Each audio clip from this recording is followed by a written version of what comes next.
Hvaljen Isus i Marija. Evo, Božji blagoslov svima skupa.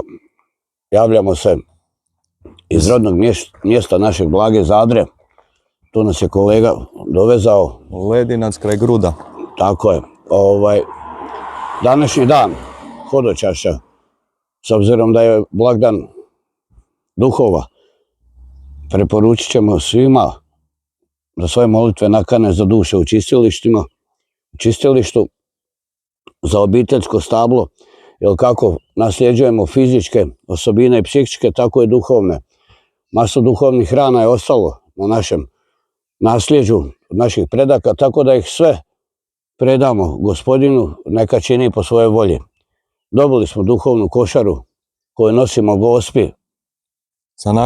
Sa nakanama koje su zvali ljudi, pisali, ne stignemo to sve popratiti, jer stvarno vas jako puno se javili.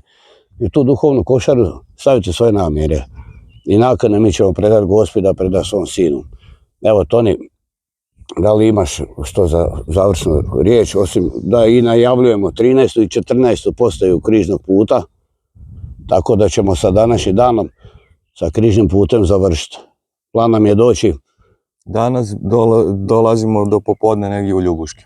Evo,